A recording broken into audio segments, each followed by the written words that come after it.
All right, so continuing, so you want to ride a fish series? Down here in Costa Rica, I have a really big fish.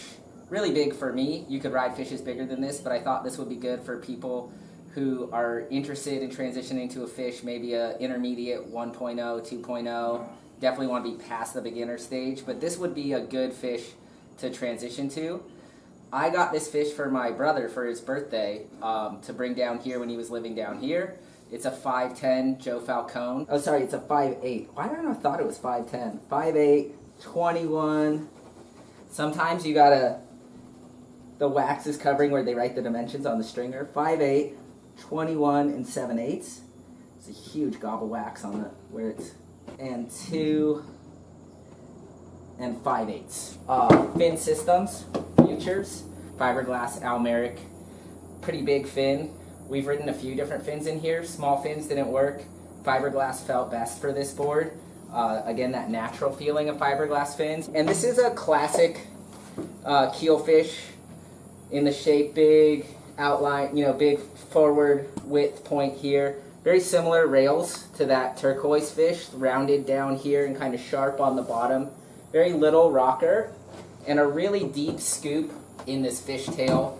Then this is just a little aesthetic thing. There's no real, I mean, I guess they don't break as easy, these fiberglass rope. That's like fin rope they use, and it's actually kind of sketch. He did a kind of terrible job on this, but sometimes I'll just put the leash thing right through there and not use this string because the string could like cut the rails.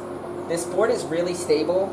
It gets into waves very easily. It has a nice flow. The other day I rode this board. I pulled maybe the best maneuver I've ever pulled on an end section on this board, which is to say you don't want to fear having a lot of foam for maneuverability. Like, it provided so much stability for me to get up in the lip, and there are a few techniques that you can use on a bigger board that will allow you to do pretty radical maneuvers. And I wouldn't want anybody to fear going a little bit too big and having a little bit extra foam, because they're still going to do the things that you get a fish for, which is go fast, tracking all that water through the fins, and have like a nice, decent, smooth turn. So this 5'8" length, you could go 5'10", 5'11", even 6'0", for somebody who's looking to step down from like a mid-length board and try something a little more high performance, a little faster, a little more maneuverable, a little more easy to duck dive, but still a lot of foam. So this is a big fish,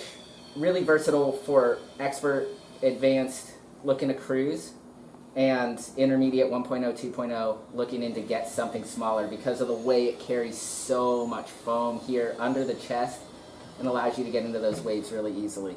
All right, so that's the big fish. Just wanted to give a little bonus content for that footage you're going to see of me riding this board around Costa Rica. This board lives in Costa Rica. It would be a great travel board because, again, it has the fin system. This board, you know, a big fish, I will say, extra bonus content, a big fish is a good, like, jack-of-all-trades travel board. You can surf small waves with it, you can surf mushy waves with it, you can surf intense waves with it, you can surf pretty big waves with it. So, why would you do that instead of a thruster? Again, that would be aesthetics and just that liking the feeling of the water flowing through the fins. You know, if you're drawn to the fish aesthetic, you could also have a thruster. Again, I think that would come down to an aesthetic rather than a performance decision. Thank you so much. Like, subscribe. Love you forever if you like and subscribe.